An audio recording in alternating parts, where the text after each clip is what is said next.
Okay. We're recording live. Welcome, everybody. Thank you so much for stopping by. Our guest today is flying an exhibition from Boundary Bay on the west coast of Canada to Churchill, Manitoba to raise funds for Hope Air. Hope Air helps bring critical medical care to remote communities across Canada. Please welcome Expedition Captain and our very good friend, Lise Ash. Lise, how are you doing today? Thanks so much for coming on to the show. I am doing great, and thank you for having me on your show. This is so exciting. Of course. And what's really cool, Lise, is that you are in your aircraft hangar, right? Mhm. And what airport are you at?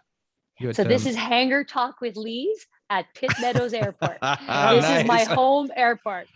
Oh, it's Pitt Meadows. I know Pitt Meadows is a great airport. Yeah. Yeah, it's a great Yeah. airport and growing, and I love the community. I also belong to Abbotsford Flying Cool. Club, so I also belong to the Abbotsford Flying community. Nice. And so Mhm. what we do very first thing on our show here is we do something called a bunch of truths and a lie. I was going to say two truths and a lie, but we got a bunch of truths and a lie today. Let's And what's going to happen is Devin, I'll read these, and Devin and I are going to guess which is the lie. Okay.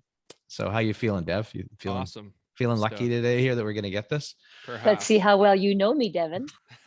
Yeah. Okay, number one. When I was 16, I received a scholarship and earned my glider's pilot's license, which stirred a deep passion within me to fly. Glider at 16. Oh man, that's incredible. That's pretty hardcore. Never been. I'd love to go on a glider. Okay, number two. This is a good one. Number two, I was scuba diving and I was hit full on by a reef shark when it dislodged my mask and regulator, bruising my face and my whole left side. Thinking I was in real trouble, I realized it was not after me, but in pursuit of a small octopus for lunch. Wow, man. Okay, number three, I wanted to help people in need. So after graduating from high school, I went to start my career in medicine and became a registered nurse. Okay, I can get my head around that one. Number four here, having raised my family, I decided to reawaken a lost dream. So at age of 52, you don't look any more than 42 there, please. But at the age of 52, or maybe that's the lie. The age of 52, I began to pursue my lifelong goal of earning my private pilot's license. Okay. All right. Here's another one. My first solo flight after getting my pilot's license, I flew my personal highest altitude as a single engine pilot. So that on your very first day, you're going to go, you're okay. Yeah. Okay. And last one, last but not least, my husband has a fear of flying. So he tells me, or is he just nervous to fly with me? Okay. I don't know. There's a bunch there, Dev. What are you thinking is not the truth? There's a bunch of good ones there, man. Like, I'm not too sure at this point. So, okay, when I was 16, and the glider, Yeah. reef shark, wanted to help people, became a registered nurse, pilot, right at 52. Man, I don't know. Like, I'm either gonna go with either Dave is not afraid of flying, or you were gliding at an older age than 16, and that was just to throw us off. Maybe it was like you started gliding in like 18. I'm gonna go with that. I'm gonna say You're gonna get to the glider a little later on. Okay, so you're the glider. Okay, so let's see. I think I'm going to say on my very first solo flight, I flew my personal highest altitude. So because I don't know. Yeah. I don't know. Yeah. Okay, we'll have a drum roll. We'll have a drum roll here. Okay, Lise, what Are you wanting me to clear this up? Yeah. Or not. Maybe they're all true. I don't know. Well, I definitely did start flying at the age of 16. I was in Air Cadets and I won a scholarship. Wow. And I went away to Rivers, Manitoba for an entire summer and flew gliders and just loved it. Oh, man. And at that point, I had decided that at one point in my life, I would have my pilot wings.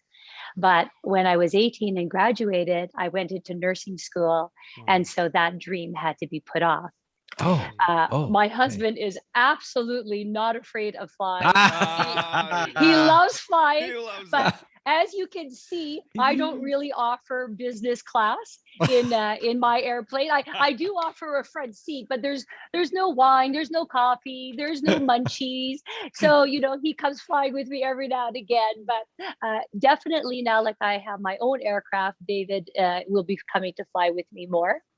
And let me see. My personal highest altitude in a single engine aircraft was not right after I got my pilot's license.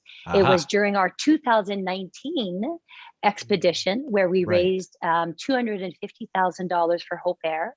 Dave McElroy and I was flying his beautiful little RV6, and we were in Denali National Park up in Alaska. Oh, beautiful. And we were flying Mount McKinley, which is 20,000 feet, was in the background. But we went up on the glaciers and we were at 12,300 feet. And I said to Dave, I says, this is the highest I've ever been in a single engine aircraft. Whoa. It was spectacular over the glaciers. Wow. And not long after coming down, we actually, we didn't witness it, but the other pilot in the other airplane witnessed an avalanche. So just spectacular. Wow. That's amazing. That is incredible. Oh my gosh. Wow. And we flew over base camp and everything. Oh man. And the shark story, was true. Shark story is true. That's when I was scuba diving in the Cayman Islands. And to make it really true, I was on a shark feed dive.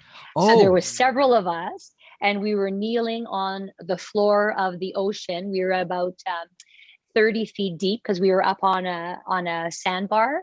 And the guy came out with a big clad metal arm thing, and he was throwing out octopus, and all these reef sharks just surrounded us. It was quite something. Like there was a lot of them.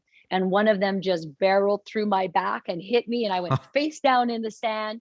He came back, flipped my regulator and my mask off with his dorsal fin, and yeah, I had a bruise like this on my back, and had to find my regulator so I could breathe. Oh my gosh. That's funny. I remember you and I were on I was diving with you. That's hilarious. I just remembered I was diving. We were in Thailand and we went on that leopard shark dive, which was they were the most beautiful animals I've ever seen. Ever. It was incredible. But then we got I think a typhoon hit and then we got lost out. It was anyway, we're stuck on our it's a totally different story. We've had some adventures. Anyway, yeah. You're like Wonder Woman. You got the pilots, you go from the highs to the depths of the oceans. So now you're flying. Adventure. Now you're flying for an amazing cause called Hope Air, right? And you're raising funds to help people in these in communities that can't get to medical care that easily, right? And so you're raising funds to help fly these people down to centers where they can get proper medical care. So this is this the second or third time you've done an expedition like this? So this coming up expedition, where we leave on August the 23rd, will be my third expedition. Right. So the story is in Dave McElroy, which is the chief pilot, who said to Hope Air, hey, let's start doing flying expeditions with pilots to raise money, because we can marry our passion with the good work of what you're doing. It's all aviation. So let's marry these two things together. So Dave in 2018, along with a couple of other pilots, Ian Porter, a couple of other guys, flew South America. And that was a 63-day trip. And they raised $500,000 and by selling the legs. And he came to speak at my Abbotsford Flying Club. And I was sitting in the front row when I heard this guy was coming to talk about his adventures, because like I'm all about adventure. And he talked about it. And at the end of his presentation, I went to him and I said, I want to go on an adventure. And he says, well, then we have to raise money for Hope Air. And I says, I'm all about raising money. And so let's do it. And so in 2019, we put together the Northwest Passage. Where we actually departed from Pitt Meadows. The Aero Club here gave us a great send-off. And we flew the Yukon, Northwest Territories, and Alaska. Wow. We did over 17,000 kilometers, 53 hours of flying time for me personally. I was the pilot in command flying Dave's RV6. Mhm. There was no autopilot, so I flew it. Oh, wow. Yeah. And we had so many wonderful experiences. And then last year in 2020, we were planning on doing a coast to coast, but Yeah. of course, with COVID, that had to be greatly modified. So Mhm. I flew in the second expedition, which was in Northern Ontario and Northern Quebec. We had to stay north because the major centers were all red zones with COVID. So we raised $126,000 in Okay. 2020, Mhm. flying Sault Ste. Marie to Saguenay, a marvelous trip in October, Right. seeing all the fall colors, and again, meeting clients that actually use the service of Hope Air and Right. hearing their stories, which is totally heartwarming Yeah. and really my first reason for being involved.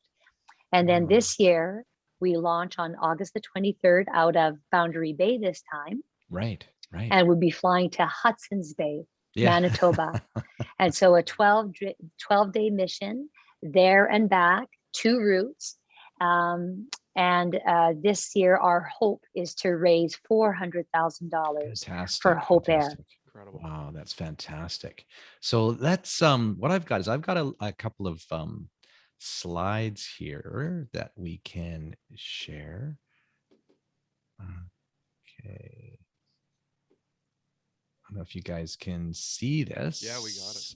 See this, and then for our listeners, we're going to throw up a few photographs here, and Lise, we can talk about what's going on with Hope Air and a little bit about the expedition here. So here we have a photograph. There's Lise with I guess this was this last year? This was last year. This This was was last taking year. off, from Brantford. I was co-pilot in this beautiful little aircraft, which is a Diamond 40, a very Right. sexy little airplane, owned by Lee and Marilyn Arsenault, who were the chief pilots on last year's expedition. Right. Oh, oops. Looks like I just Hope. I got a little thing here on Hope Air. So basically, Hope Air is Canada's only national charity. Is that correct? That provides Yeah.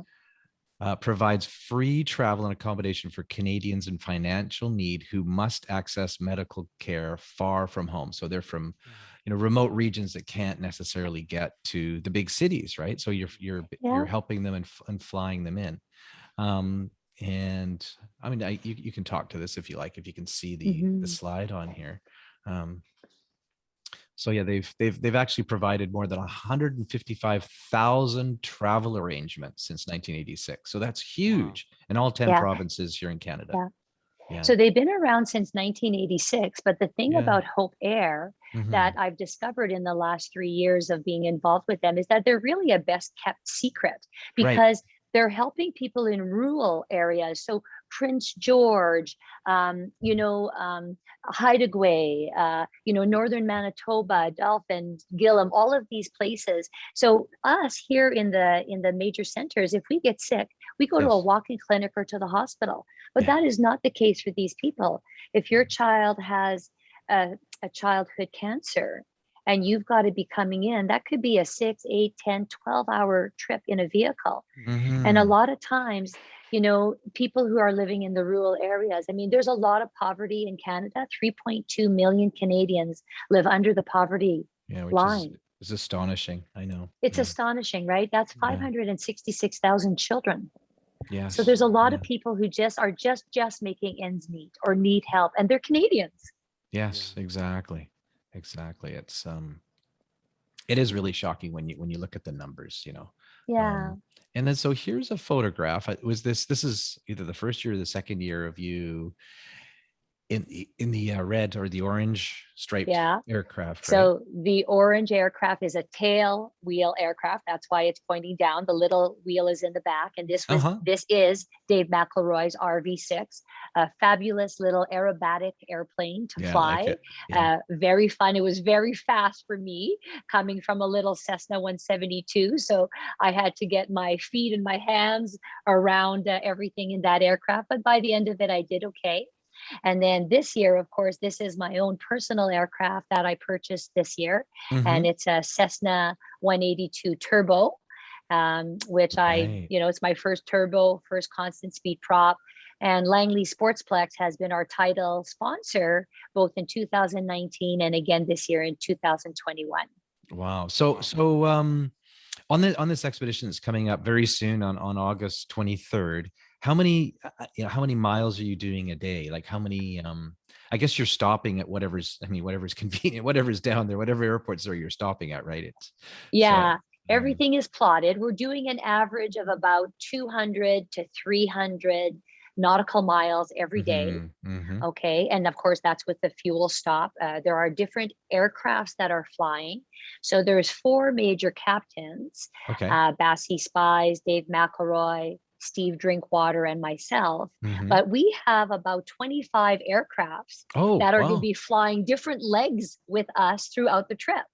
So just enthusiasts who, also love the cause, who want to come. So we'll be flying in formation. We've done this the last 2 trips where, we're flying not that far from each other up in the air and just having fun, keeping very safe always, first thing. But we're going to have lots and lots of people along the trip with us. So an average of 200 to 300 nautical miles per day. And then, of course, we have media events on the ground. Right. Wow. Oh, here's a. Yeah, this was in Quesnel. This young man, just a darling young man. He is the client of Hope Air.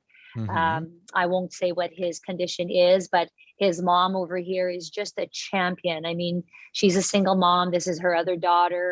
So, just from Quesnel coming into Vancouver for all of their treatments and stuff, Hope Air has been a lifeline for them, an absolute lifeline. Wow. Yeah. Actually, we're driving up to Quesnel day after tomorrow, and it's probably like an 8 or 9 hour drive from here. So I totally see. Yeah. This little shot here, that's Dave. That's the guy who owns this plane, but I'm the one flying it. Right. Oh yeah, I can see him in there. That's right. And then here we are. Yeah. Go ahead. This young gal is Sarah. She was in Delane. These outposts, Old Crow, Delane, like all these.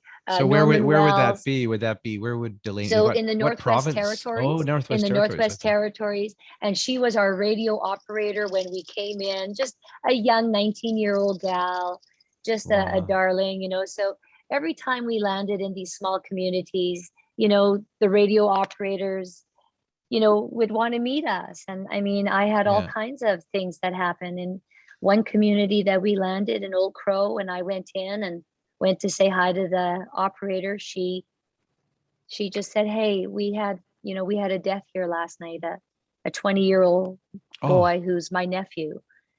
And she just started crying. And I said, "Can I hug you?" And she said, "Yeah." And, so it's just moments like that you can't, I still get goosebumps. You can't replace that with anything. You can't manufacture it. It just happens live. And it's so meaningful going to all of these areas because, we share our citizenship with these people. And I mean, it's amazing, right? We look different, but we're all the same. Yeah, it is. It is. And I mean, there's a lot of things that have come up in the news, recently in the past, 6 or 8 months too, is some of these northern communities, they don't even have potable drinking water. And, it blows my mind that, for years and years and years, they've got a boil warning. They have to boil their water, and they're in the most, remote, pristine areas in Canada where we've got a lot of water and they can't drink the water. And I mean, they're beautiful areas. And so they've been living this way for a long time, which is okay. But if they're getting sick, they need medical treatment. Exactly. And they should be able, because we have MSP, we have our medical services plan, but it doesn't really serve all Canadians. So Hope Air is that bridge between our medical services plan in each province and what is the reality for our rural Canadian, neighbors. Right. Yeah, exactly. That's why I love this charity. Oops. So I found this photo.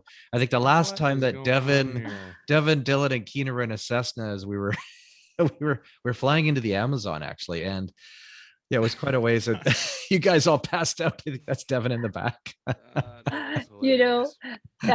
This picture really makes me chuckle because in this aircraft that I have oxygen. And when you Right. fly over 10,000 feet for longer than a half an hour, you need to have oxygen. But somebody was joking around with me and they said, listen, if you got a lot of rowdy passengers with you, just don't give them the oxygen. They'll pass out and go to sleep. I think that's what the pilot did. That's what was going on here. We were being too rowdy That's what for was them. going on. They were oxygen starved. Oh, Uh, man. oh, and I just threw in Aw. another thing too. You guys, like you and your family, who've just been absolutely incredible, and you've challenged us so many times, and to, again, to take part in Homes of Hope, which we talk about all the time, helping people in Mexico that are less fortunate, and living in really difficult situations, where you guys have led us and taken us down to Mexico to help build homes for the homeless, and Homes of Hope. So that's another incredible. And this is another photograph of our families. I think Dave's there in the back of this one here with the green. Yeah, Dave's over here. Yeah. Much younger families, hey? Yeah, we were. Yeah, Look you at our guys were. kids. I think Kina there in the red shirt in the front, she was probably 5 or something there, Yeah. and she's 21 now. And Dylan, Devin, and then Jasmine, and all you guys. So They that's I got just kids now. Yeah. yeah. And now they've Well, you see, isn't that interesting? Yes. So this is Home of Hopes, right? So this Yes. is that, and now this is Hope Air that we're Hope looking Air. at. Right. But what I Exactly. love about this picture is that, again, all we're doing here is we're serving our neighbors. And Mexico is also our neighbors. Yes. And what I love about your family, Nigel, you and Reaco have always been, you have that heart of giving. Like, if you can be anything in this world, be kind, Mm, and then be mm, curious. right. And so together, our families have tried to be kind, to help our neighbors wherever that is. Because, Right. I consider Africa my neighbor. I consider Haiti my neighbor, Mexico, Canada, United States, everywhere, right? I love the world. Mhm. And, and then be curious, like, what is it that they need? These people need homes so that they can have shelter, so their kids can feel safe at night and maybe do better in their studies. And the next generation can have that, that upper leg, Yeah. upper hand. With Hope Air, the need is medical, right? And so there's needs. So we have to be curious and say, what's the need? Exactly. And you're so right. I think that I really honestly believe that most people have kindness in their hearts, somewhere. And I think most people want to help some way. It's just that we get so busy in our lives. We get so busy in our Mhm. day-to-day lives, and people are looking for things to help, but they just can't find it. So something like Hope Air, Homes of Hope, these places, they're great causes. And what you're doing is you are giving of yourself. I mean, we can give you checks, which is great, but you're actually stepping up, and you're flying, and you're going down to Mexico, and so giving of yourself is something else. And what we've Devin and I and our family and your family have found that really, I think giving as a family, and I say it on almost every podcast that we do, I don't think there's anything stronger than giving as a family and as a family unit, especially when your kids are, I'd say a little bit younger. It's when they're older, it's great, but just when they're really young, just to see their eyes light up and feel, that they're really contributing and helping. And it's Well, so. that is so true. So you start to teach them when they're young. But, last year, my kids didn't see me off in Ontario, but they were here cheerleading me on, David and Donovan and Jasmine, and now, Jasmine's husband, Riley, and Yes, Donovan's wife, that's right. Chanel, and now they've got babies. I'm a new grandmama. I Yeah, love I know. it. That's right. That's right. To my little Addison and Silas. And so they are my greatest cheerleaders, you know. So even though I'm the one going off in the airplane, Right. I couldn't do it if I didn't have their support and, they're cheerleading me on. And, when we took off from Pitt Meadows in 2019, it was just adorable. Jasmine and her friends had all kinds of signs, and they took pictures of me, all around the airplane, and everybody prayed over me before we took off. And, Yeah. so, a family that does things together, it's never just one person doing it. It's the whole family. Right. And so it's the way we think, but, causes are great, and there has to be causes so that as a community, we could come around things. But, Yes. just being in a neighborhood and helping people, Yeah. being kind, right? Saying Yeah. hello to neighbors on a walk and stuff. It's the small things that count sometimes the most. And I Absolutely. feel very privileged to be doing something big like this. Yeah. But the reason I'm very privileged is because I feel like there's an awareness that is needed. Yeah. So I want to raise Mhm. money, but I also want to raise awareness, Yes. Yes. So right? in 2019, when you did the Northwest Passage route, right? You guys raised around $250,000, I think it was. You had Yes. 8 pilots, and which is phenomenal. Now this year, like in a week or so, on August 23rd, you're going to be flying, and your goal is 400,000. So you guys have Oh, 500,000 or a million if you 500 or a guys million. want. Yeah. We'll But take so it what? all. So if you get, so I'm just thinking here. So if you get like say 400, is that equivalent to getting like 1,600 flights? I have on my notes here about 1,600 flights Exactly. for people. Exactly. So that's incredible. You're able to, like, for $400,000, you're able to provide 1,600 flights or 1,600 people to go from these remote areas to get medical attention. Yeah. Unbelievable. It's That's about amazing. $1,000 you Oh, will sponsor like a, a person and an escort if needed. So children, yes. right, make up something like 30% of our Mm, of who uses Hope Air, and children cannot go alone. So they That's right. need their mom or an escort. So like $1,000 will help cover that. So the airlines that Hope Air uses, our Canadian airlines, are very, very generous, right. with giving us the seats. But, fuel and taxes has to be paid by somebody. And so Exactly. that's what Hope Air is really, covering is some of that cost. But the client flies for free. Right. So there's no charge at all to the person who is either coming in for a diagnosis or has a diagnosis and is coming in for treatment. And if that Mhm. means back and forth, we're going to take them back and forth. There are also some pilots, Lee Arsenault and his wife, Marilyn.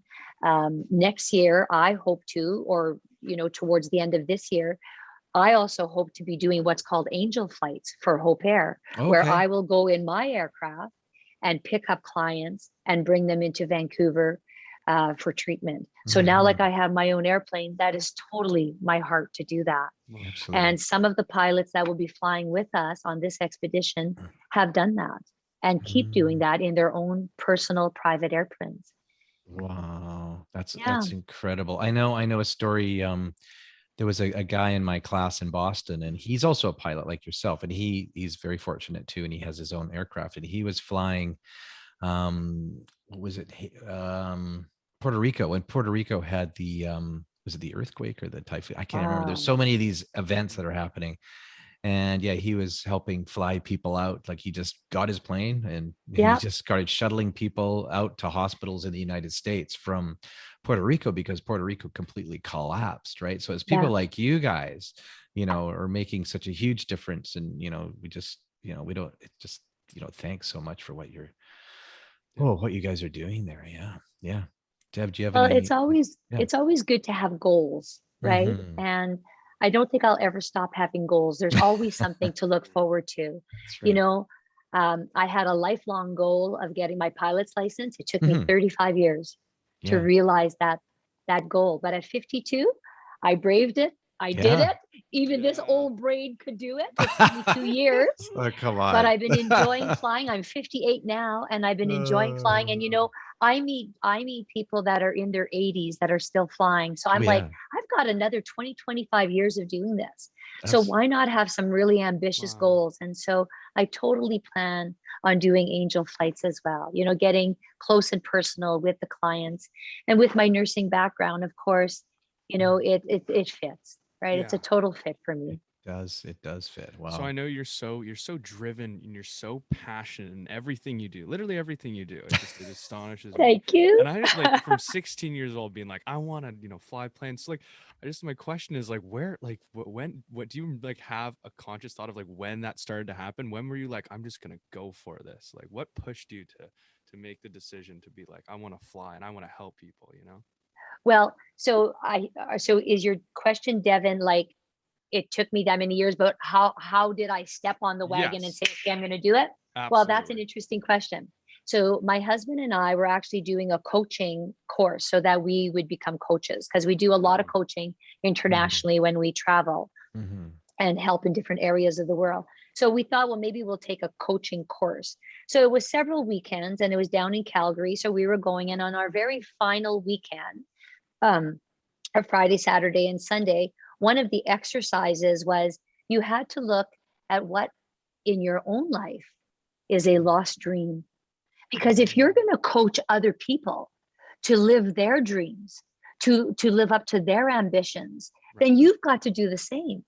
And I turned around to David and I said, I know exactly what it is for me. It's getting my pilot's license. And David said, I know exactly what mine is. It's writing a book.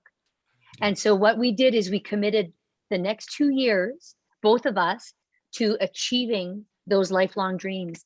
And so David wrote his first book. Yes. And I worked on my pilot's license, my private pilot's license. And of course, since then, David continues to write, has his second book out, and I keep working on my ratings for my airplane. So, I mean, I fly over the top. I fly nights. I love flying at night in Vancouver and Victoria. It's a spectacular cities to fly over with the lights. My next step is I'm working on what's called my IFR rating, my instrument flight rating, so that I don't want to go flying in bad weather, but you're going to get stuck in bad weather and you want to be able to get out, because the most important thing is always coming home, right? I have this adventuresome life. I have my wonderful family. And so I want to come home. So getting my IFR rating is my next big goal. And that's why I really wanted to get my own airplane. It's so much better to do it in your own airplane with your own equipment. So I just keep stepping on that ladder and pushing myself. And my cheerleaders keep saying, go for it. So that's what I'm doing. Absolutely. That's the only way. Go for it. Wow. That's just like so inspiring. It's just so nice having you on the show. Thank you so much. Thank you so much. Yeah, it's wow, my gosh. And you guys, so you're leaving. So leaving on August 23rd. Yeah, out of Boundary Bay. Out of Boundary Bay here. And 9 a.m. 9 a.m. and you're flying in through. When do you expect to arrive in Hudsons Bay? So we'll arrive in Hudsons Bay. So we're going to be, so the routing is Boundary Bay. We're flying to Kelowna. The flying club there is putting on a lunch for us and an event, a media event. Then we fly to Drumheller. We're in Drumheller. Okay. Then Maple Creek, which is the Badlands of Canada. I mean, Canada's got such beautiful, marvelous nature and countryside. So it's wonderful to see. From the Badlands, we fly to Yorkton, Thompson, Churchill, Gillam. We'll visit the beluga whales and the polar bears. Right. Then we turn around and Flin Flon, Saskatoon, Red Deer, Jasper, Valmont, Golden, Nelson, and then back into Boundary Bay. Beautiful. So when do we arrive in Churchill? We'll arrive in Churchill on Friday, the 27th, but we'll be in Manitoba, Thompson, Manitoba, Churchill, and then Gillam. That'll be our furthest northern, Churchill will be our furthest northern point on this expedition. Wow. Fantastic. So you've definitely seen and I've never been to Churchill. Oh, wow. Yeah. Yeah, neither have I. So you've obviously seen some like amazing, like ridiculous views on all these flights, but is there one that sticks out, be like your moment of being like, whoa, this is like the craziest mountain range I've ever seen, or There is, Devin, like 2019 was such a spectacular expedition because it was 3 weeks. Right. And I was the pilot in command. I mean, it was my first trip away from home in a single engine aircraft.